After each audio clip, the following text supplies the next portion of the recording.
I remember the night everything started to unravel. It was a Tuesday, ordinary in every way until it wasn't. Lisa came home from dinner with her sister, Sarah, looking nervous but determined. I was feeding our youngest daughter, Ava, in the kitchen. She waited until I'd put the spoon down before saying it. "Grant, I'm going to be a surrogate for Sarah." I blinked, assuming I'd misheard. "You're what?" "For Sarah. They can't have children, and I want to help them. It's already decided. Kevin and she have been looking for a surrogate for months, and I offered." I set the bowl down slowly, feeling my pulse in my throat. "You offered, without even asking me?" She crossed her arms like I was the one being unreasonable. "It's my body. I don't need your permission." That sentence hit me like a punch in the chest. Not because I disagreed with bodily autonomy, but because we were married. We had 2 kids of our own. This wasn't just about her body. It would affect all of us, me, the kids, our family dynamic. "You're going to carry someone else's child while raising our 2? You didn't even think I deserved a conversation." She gave me that tired, dismissive look I'd come to hate over the years. "You always overreact. This is about helping family." No, it was about control. And it was the first time I truly realized how little my voice mattered in her decisions. I didn't say another word that night. I just sat on the couch while she walked upstairs. That silence. It was the first crack in the foundation. The next few days were a blur of tension, unspoken words, and forced normalcy. We still had breakfast together, still packed lunches for the kids, still smiled when needed, but the air was heavy, like a storm waiting to break. Lisa kept acting like this was just another bump in the road. "You'll come around," she said one morning while pouring coffee. "You always do." I didn't respond, because for once, I wasn't sure I would. I confided in my friend Marcus later that week. We'd known each other since college, and he'd seen me through everything. My first job, my wedding, the birth of both kids. "Man," he said after hearing me out, "that's not just selfish, it's reckless. She's about to go through a high-risk pregnancy for someone else while leaving you to pick up the slack with your own kids." I nodded. "And the worst part? She doesn't care how I feel about it. She just decided." Marcus shook his head. "Grant, you're not just her husband. You're a father. You get a say in what affects your family." That stuck with me, because I had tried to be the supportive husband for years. The calm one. The peacemaker. But now it felt like that patience was being twisted against me. Later that night, I brought it up again, this time more directly. "Lisa, I can't support this. It's going to affect the kids, our schedule, your health. It's not just your body, it's our lives." She snapped. "So what? You want me to back out now and break my sister's heart? You want me to be the monster?" I didn't answer, because deep down, I knew she had already made her choice. And I was starting to realize I might have to make mine too. Things only got worse after that.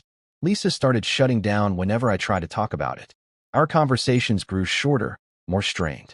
I could feel her pulling away emotionally, like she was already checked out of our marriage, as if she knew what was coming next. A week later, we were at a family dinner at her parents' house. As usual, her family was all smiles, as if nothing had changed. But I couldn't ignore the fact that they were all pushing me to just support her and let her do this for her sister. "You know," her dad said, "Liza's always been the selfless one in the family. I think it's a beautiful thing she's doing. She's helping Sarah, who can't have kids." I tried to stay calm.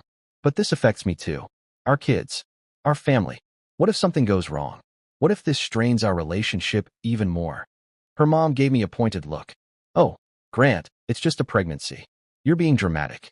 You don't get a say in what she does with her body." I felt the walls closing in. Her family wasn't going to support me. No one was. That's when I realized. I was standing alone. Lisa, however, seemed perfectly fine with it all. She would smile at me in that cold way, as if everything was under control. As if I was the unreasonable one for even questioning her decisions. The worst part?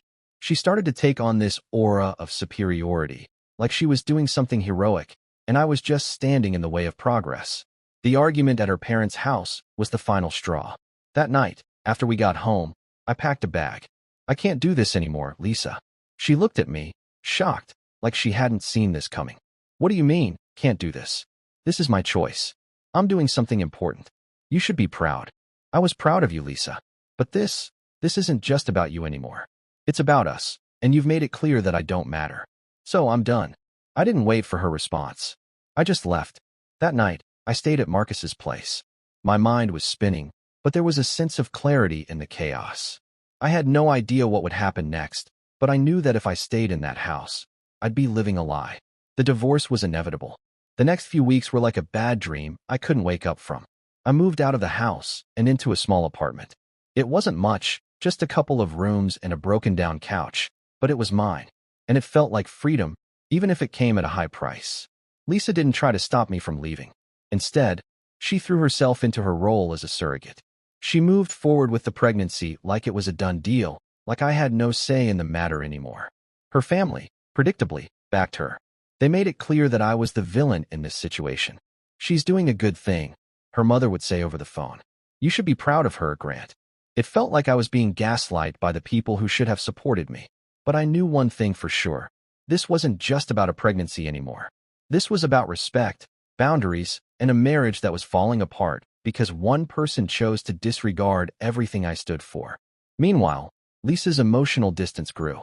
Every time I tried to reach out, it felt like she was pulling further away. She was consumed by the pregnancy, her sister's baby, but she couldn't even see the damage she was doing to our own kids. Ava and Max started asking where Mommy was and why she wasn't around to tuck them in at night. I tried to be strong for them, but it wasn't easy. Every day felt like a battle, and I had to remind myself that no matter how hard it got, I was going to be the one who picked up the pieces. I had to be their rock, even when my own foundation felt like it was crumbling. And then came the call from Lisa's lawyer. The divorce proceedings were starting. I wasn't surprised. It was coming, I knew that. But I wasn't prepared for how quickly it escalated. Suddenly, it wasn't just about a broken marriage, it was about custody. She wanted to fight for joint custody of the kids, even though she was barely there for them. Her family rallied behind her, of course, offering support and advice. They all thought I'd cave. But I wasn't going to. I wasn't going to let her take them away from me, not after everything she'd done. The day I filed for full custody was the day I knew I was ready to fight. The days following my decision to file for full custody were a whirlwind of legal paperwork, sleepless nights, and endless discussions with my lawyer. Lisa's family did everything they could to pressure me into backing down, but I stood firm. I wasn't just fighting for a divorce anymore. I was fighting for my children, for their future, and for their stability. It wasn't just Lisa's family that was pushing against me. It was her too. She started sending me messages late at night, trying to guilt-trip me into reconsidering. "You know I can't raise this baby without your help," she would write. "If you don't support me now, I'll never forgive you." The irony was maddening. She was the one who had pushed me to the edge, made a decision without even considering me, and now she was trying to act like I was the one who didn't care. I didn't respond to her messages. I just focused on what was best for our kids. I knew that Lisa's choice to become a surrogate had taken a toll on them, even if she refused to see it. Ava had started acting out at school, and Max was more withdrawn than usual. They were hurting, and it broke my heart to see it. One afternoon, I sat them down at the small kitchen table in my apartment. Ava, who was 8, played with her hair nervously, and Max, 5, swung his legs back and forth. "Kids," I began, trying to keep my voice steady. "I know things have been a little strange lately. I just want you to know that no matter what happens, I'm here. I'm not going anywhere." Ava looked up at me, her eyes wide with confusion. "But Daddy, where's Mommy? Why isn't she here?" I felt a lump form in my throat. "Mommy's going through some things right now, but I'm going to make sure you're okay. I promise." Max didn't say anything, but he reached for my hand, holding it tightly. That simple gesture, that trust in me, was everything I needed to stay strong. I wasn't going to let Lisa, or anyone, take them away from me. They needed me now more than ever. The weeks dragged on, and the court dates loomed closer. Lisa refused to settle, and so we were headed toward a trial. I had to prepare myself for the inevitable battle ahead. I spent most nights researching custody laws, making sure I was as prepared as possible. I wasn't going to let her manipulation win. This fight wasn't just for me. It was for our children, and I wasn't going to lose. The first court hearing was a blur of legal jargon, tense glances, and the weight of the reality that was sinking in. The courtroom was cold, sterile, and full of people who barely knew the real story behind the dispute. All they saw were the papers, the evidence, the motions filed, and the faces of two parents who had once promised to work together for the sake of their family. Lisa sat on the other side of the courtroom, her face a mask of determination. Her lawyer, someone with a reputation for being ruthless, gave me a look of disdain when they called her name. I had never seen Lisa like this. She was no longer the woman I had married. She was cold, calculated, and willing to do whatever it took to get what she wanted. My lawyer, Rachel, was the exact opposite. She was calm, methodical, and had an uncanny ability to make me feel like I was in control, even when everything around me fell out of my hands. She gave me a reassuring smile as we waited for the judge to arrive. "I know it's hard," she said softly, "but you're doing the right thing. You have to stay strong for your kids. Don't let her get to you." I nodded, trying to absorb her words. But it was hard to ignore the way Lisa was staring at me. She looked at me like I was the one who had betrayed her, the one who was destroying the family. But it wasn't me. It was her. She had made the decision to pursue surrogacy without considering what it would mean for us, for our marriage, for our kids. The judge finally entered, and we all stood. As I sat back down, I glanced at Lisa, trying to gauge her reaction. She didn't seem nervous. Not even a little. She had always been good at hiding her emotions, and I hated that about her now. She wasn't the woman I'd once known. As the proceedings began, Rachel spoke first, presenting my case for full custody. She focused on Lisa's lack of involvement with the kids and her decision to prioritize her sister's baby over her own family. She painted a picture of a mother who had chosen a path that had pulled her away from the family, leaving her children to cope with the fallout. Lisa's lawyer countered with their own argument, claiming that I was just trying to control the situation out of spite, and that Lisa was a dedicated mother who had simply made a selfless choice to help her sister. They accused me of making the situation about me, instead of acknowledging the fact that Lisa had done something heroic for her family. But I knew the truth. This wasn't about helping Sarah. It was about Lisa wanting to feel important, to be the hero. She had no idea what it meant to put her family first anymore. The hearing didn't end that day, but it was the beginning of something much bigger. I knew the road ahead would be long, and the emotional toll it was taking on me was starting to wear me down. But I couldn't back down. Not now. Not when I knew what was at stake. The next few weeks were filled with more hearings, more arguments, and more attempts to manipulate me into settling for less. But I wouldn't give in. This wasn't just about a custody battle. This was about standing up for the life I had built with my children, even if it meant fighting against the woman I had once loved.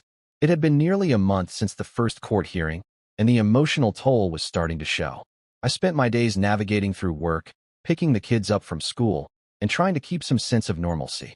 At night, I'd stay up late, going over the case files, trying to stay one step ahead. But no matter how much I prepared, the exhaustion was beginning to weigh on me. I wasn't sure how much longer I could keep up this facade of strength. One evening, as I was reading through some documents, my phone buzzed. It was a text from Lisa's mother. "We need to talk. Lisa's not in a good place. We think you're making a mistake by going through with this. Please, just hear us out." I stared at the message for a while, trying to decide what to do. I hadn't spoken to her family since the divorce proceedings started, and I wasn't sure I was ready to hear what they had to say. They'd been on Lisa's side throughout everything, pushing me to support her decision. They had never seen the bigger picture, my children's well-being and my own. But part of me was curious. Maybe, just maybe, they would finally understand. Maybe this wasn't about punishing Lisa. Maybe it was about putting the kids first, and if they couldn't see that, I wasn't sure what we could ever talk about. Against my better judgment, I agreed to meet. They asked to meet at a local cafe, a neutral spot away from the tension of family gatherings. I agreed, thinking it might be the last chance for a civil conversation before things got even more complicated. When I arrived, her parents were already sitting at a corner booth. Lisa's mother looked almost too put together, like she was trying to present herself as the voice of reason. Her father sat silently, watching me as I approached. "Grant," Lisa's mother began as I sat down. "I know you're upset, and I know this is hard, but you need to stop this.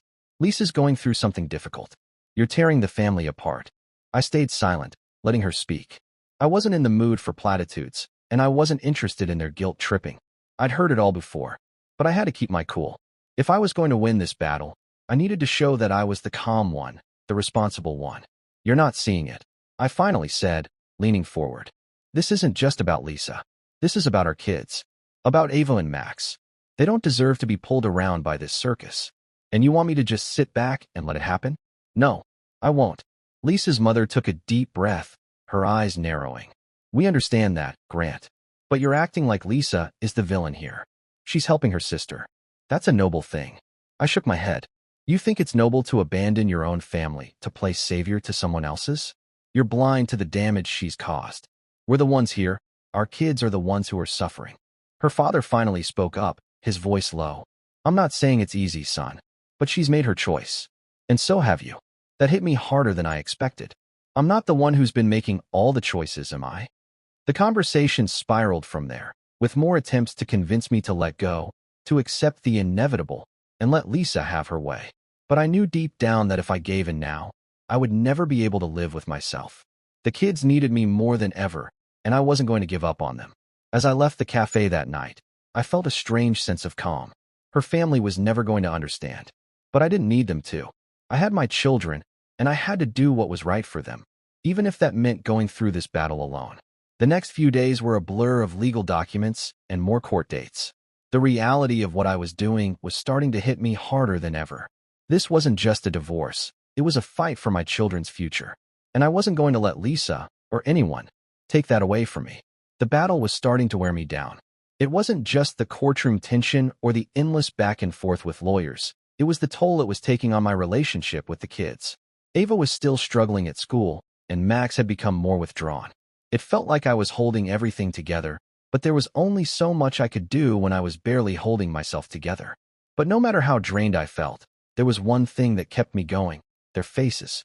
Every night when I tucked them in, when I kissed their foreheads and whispered that everything would be okay, it reminded me why I was doing this. I wasn't just fighting for custody. I was fighting for their stability, their future. Lisa, on the other hand, seemed completely consumed by her pregnancy. The surrogacy was her entire world now, and I was an afterthought. A few weeks after our meeting with her family, she tried reaching out to me again. She sent a message asking me to meet in person. I hesitated. The last time we spoke, I'd walked away from her without a second thought. But I knew I couldn't avoid her forever. This wasn't just about us anymore. There were the kids to think about, and I had to figure out where we stood, if anywhere. We met at a small park near the courthouse, somewhere neutral, but the tension between us was palpable from the moment I sat down. I didn't expect you to agree to meet, she said quietly, her eyes filled with a mixture of hurt and frustration. I didn't either, I replied, trying to keep my voice steady. But we need to talk. About the kids. About everything. She looked down at her hands, her fingers twisting nervously. For a moment, I saw a flash of the woman I used to love. The woman who wasn't consumed by the need to be a martyr. But that was gone now, buried under layers of decisions she'd made without considering the consequences. Grant, she began, her voice shaking. I know this isn't easy. I'm sorry, but I had to do this for Sarah. She's my sister.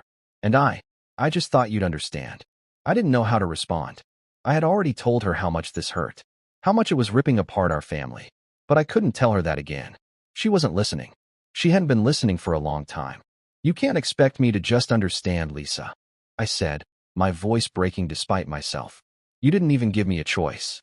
You decided everything for us, without thinking about what it would mean for our kids. They're the ones who are losing, not us. Her face twisted in frustration. I didn't want this to happen. I didn't want any of this. But you still did it. I snapped, feeling the anger build. You still chose to be a surrogate. You still chose to put Sarah before your own family. There was a long silence. She looked like she was fighting back tears, but I couldn't find the sympathy. Not anymore. I'm not asking for your forgiveness, she said finally, her voice barely above a whisper. But I'm asking you to understand that I had to do this. For Sarah, I thought you would be proud of me. I was proud of you once, I replied coldly. But that was before you decided that your sister's baby was more important than your own children. She stood up abruptly, her face flushing with emotion. I can't do this. Not with you. Then don't, I said, standing up as well. You made your choices, Lisa, and I made mine. She turned away, her shoulders slumped. I wanted to feel something for her, guilt, anger, sadness, but I couldn't. I felt nothing but a quiet certainty that I had done the right thing. I wasn't going to let her selfishness define our kids' future. As she walked away, I realized that the woman I had married was long gone, and no amount of talking was going to bring her back. The court date was rapidly approaching, and the strain was starting to take its toll in ways I hadn't anticipated. The legal battle was one thing, the endless meetings with my lawyer, the back and forth with Lisa's team, but the emotional toll? That was something else entirely. Every step of the process, every hearing, every document I signed, felt like another layer of my life being ripped away. I couldn't sleep. I couldn't eat properly. All I could think about were the kids. How would they be affected by all of this? How could I shield them from the fallout of a marriage that was falling apart? Lisa's absence in their lives was becoming more noticeable, and it wasn't just me who was feeling it. Ava and Max started acting out more, and no matter how hard I tried to keep them occupied with after-school activities or weekend trips, there was always an underlying sadness in their eyes. I couldn't fix this for them. All I could do was show up, be present, and hope they could feel some semblance of stability in the chaos. But Lisa? She seemed more distant with each passing day. She never came by to visit the kids. She barely called to check in. And when she did, it was always about the pregnancy, about Sarah, and never about the life she had left behind. Her family continued to call, trying to pressure me into softening my stance on custody. But it didn't matter anymore. My priority had shifted from saving our marriage to saving what little family we had left. The night before the court hearing, I found myself sitting in the living room, surrounded by the papers and legal documents. The kids were asleep upstairs, and the weight of it all hit me like a ton of bricks. It felt like the end of something, a chapter that had long since been written, but had taken me this long to realize. That was when I received a message from Lisa. She didn't usually reach out at this hour, and when I saw her name pop up on my phone, I hesitated before opening it. "I want to see the kids before the court date," the message read. "Please, can we talk? I've been thinking about everything, and I realize I've made a lot of mistakes. I just need you to understand." I stared at the message for a long time. It was the first time she had expressed any sort of remorse, but it didn't feel genuine. It felt like desperation, like she was trying to patch things up before the inevitable happened. I didn't respond. I couldn't. I wasn't going to let her manipulate me anymore. Not after everything. The next morning, the court hearing was everything I feared it would be. Lisa, her lawyer, and her family were there, trying to paint her as the victim, portraying her decision to be a surrogate as a selfless act of love for her sister. Meanwhile, my lawyer and I painted a different picture, one of a father who had been left behind, trying to pick up the pieces of a broken family. At the end of the day, the judge decided to delay the decision, wanting more time to review the evidence before making a ruling. Lisa's family was furious, and they tried to push me into a corner, hoping I would back down. But I didn't. When I left the courthouse, I knew I had to stay strong. No matter what came next, I couldn't let them guilt-trip me into letting Lisa back into our lives. My kids needed me more than they ever had. I was done fighting for her. Now, I was fighting for us. The days after the court hearing were filled with uncertainty. The delay felt like a small victory, but it also meant that I couldn't relax. Lisa's family kept pushing, trying to get me to reconsider my stance on full custody. It was clear they were trying to sway my decision, believing that if they could just get me to soften, everything could go back to normal. But there was no going back. Normal had been shattered the day Lisa decided to become a surrogate without consulting me, without considering the consequences for our family. Normal had been gone for a long time. I spent most of my time focusing on the kids. Ava was slowly coming out of her shell, and Max was showing signs of his old self again, despite the toll this all took on him. The guilt of putting them through all of this was heavy, but I couldn't let it stop me.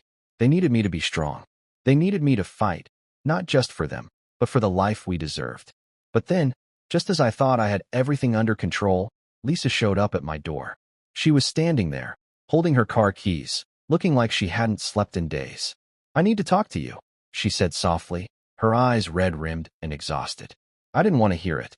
I had made my decision. I wasn't going to let her disrupt the fragile peace I had started to build for the kids. "I'm not interested in talking anymore, Lisa," I said, keeping my tone firm. "There's nothing left to say. You've made your choices, and so have I." But she pushed, stepping forward. "Grant, please. I know I've messed up, but I'm trying, okay? I'm trying to fix things. I'm trying to get back to the way things were." I shook my head. "You can't fix this. Not anymore. You've been gone too long.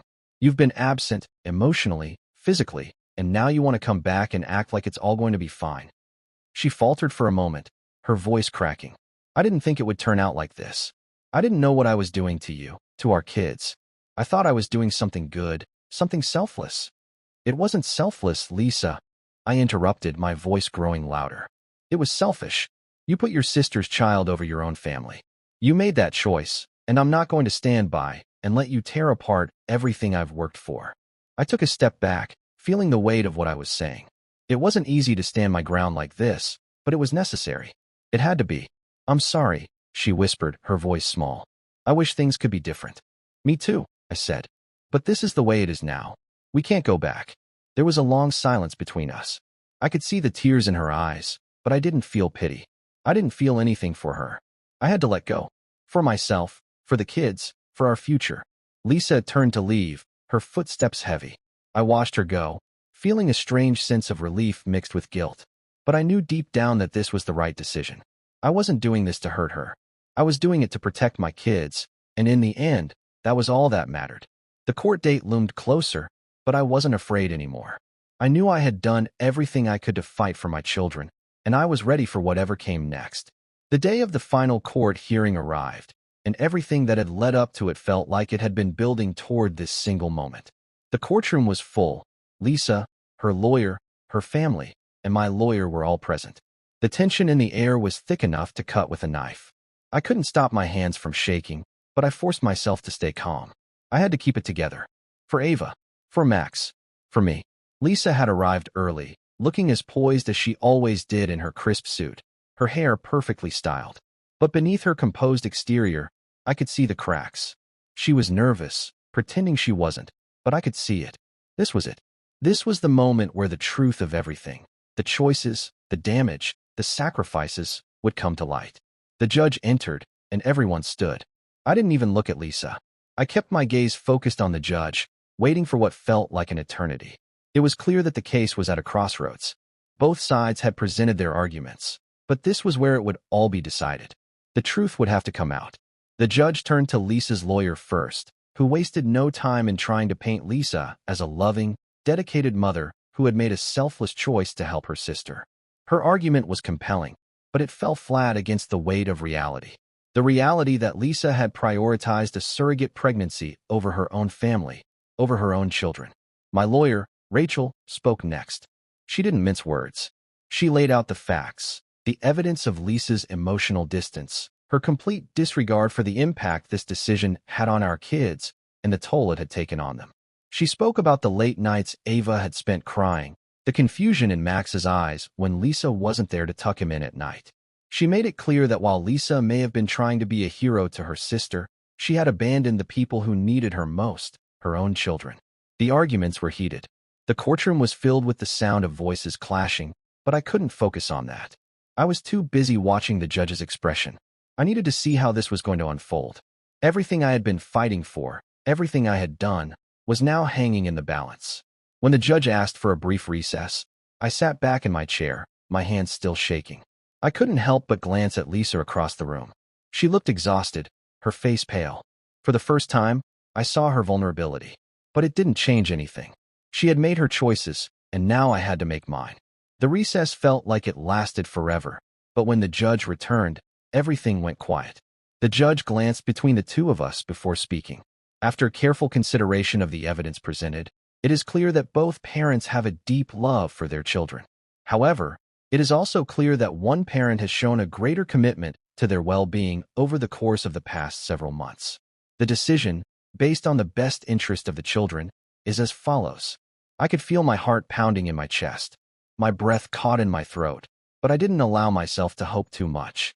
The judge's words were slow, deliberate, but when they finally came, they hit me like a freight train. The primary custody of Ava and Max will be awarded to Grant, with Lisa being granted supervised visitation. The words echoed in my ears as I processed them. My lawyer, Rachel, smiled slightly, but I didn't react. It felt surreal, like a weight I had carried for so long had been lifted. But it also felt like a new burden, one that I would carry for as long as I had my children. Lisa's face paled. Her eyes filled with tears, but she didn't say anything. She stood up slowly, and I could see the hurt in her expression, but there was no sympathy left in me for her. She had made this choice. She had chosen her path. As the hearing adjourned, I didn't look back. I was done with her. My focus had always been on the kids, and now I could give them the stability and love they deserved. That night, I sat on the couch with Ava and Max, reading them a bedtime story.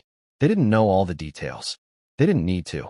All they needed to know was that everything was going to be okay, that they were safe, that they were loved. And for the first time in a long time, I believed it. Months passed, and life, as it tends to do, slowly found a new rhythm.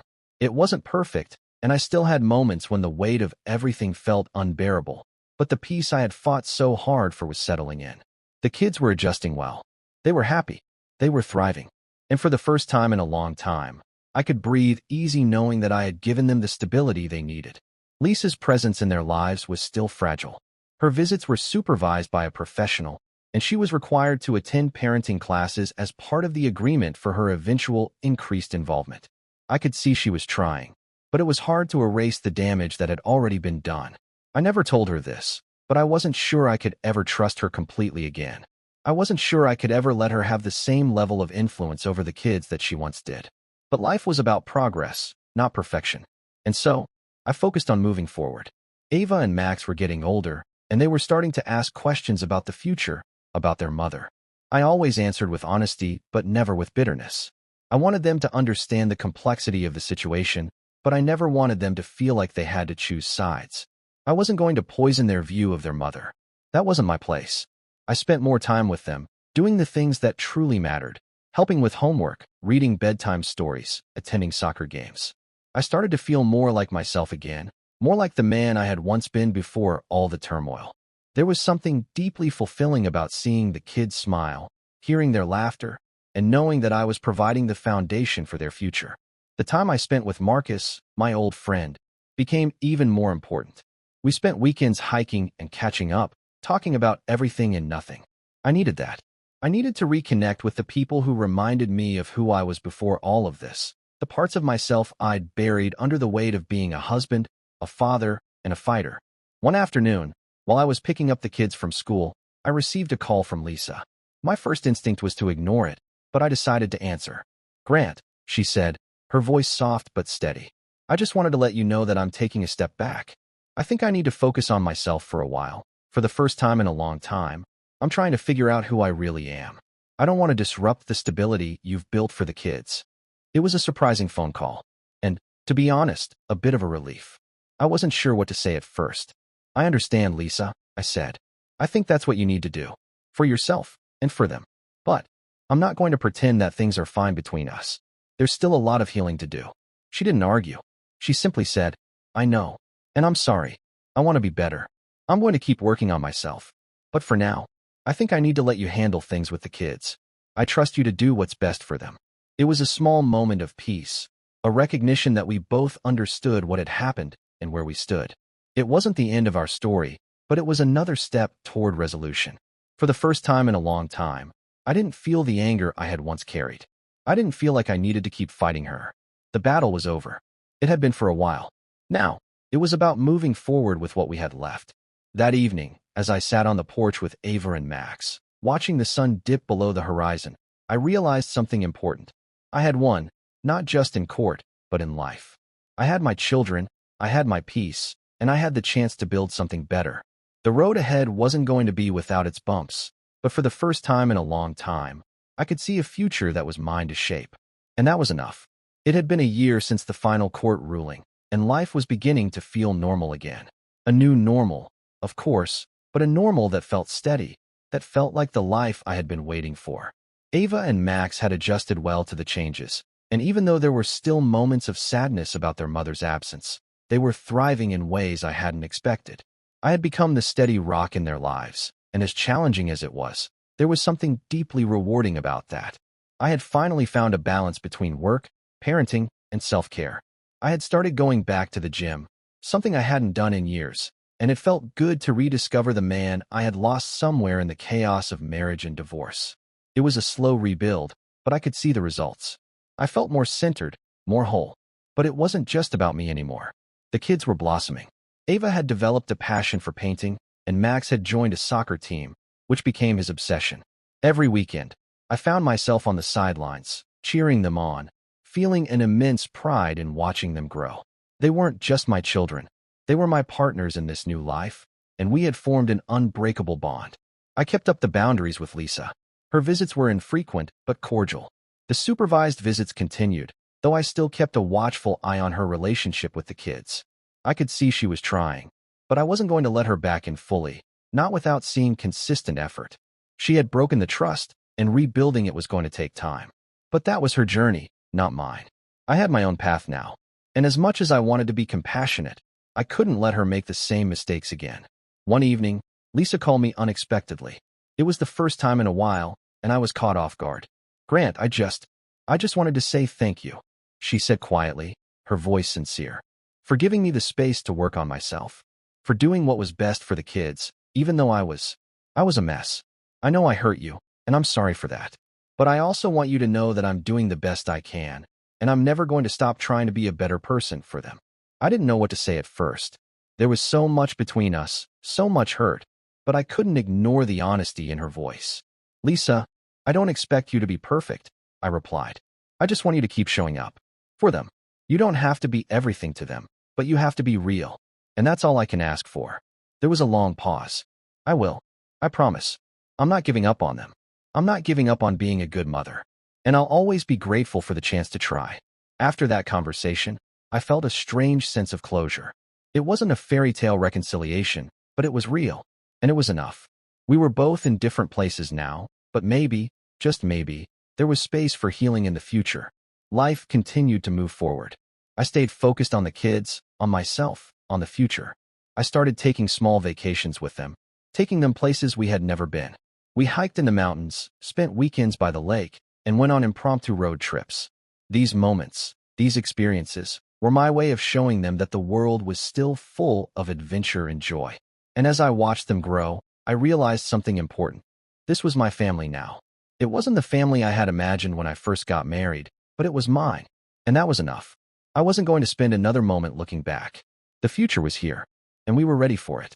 Sometimes, life doesn't go the way we expect. Sometimes, we have to make hard decisions, ones that feel impossible, because they're the only choices that can protect what matters most. But even in the darkest moments, there is always a way forward. It might not be easy, and it might not be perfect, but it is always possible. The people you love will find their way back to you, or they won't. But either way, you will always have the strength to build something new. And in the end, what matters is not the things you've lost, but what you've gained along the way. If you enjoyed this story, don't forget to hit the subscribe button and turn on notifications so you never miss a new episode. Your support means the world, and we've got plenty more stories coming your way. Stay tuned for more.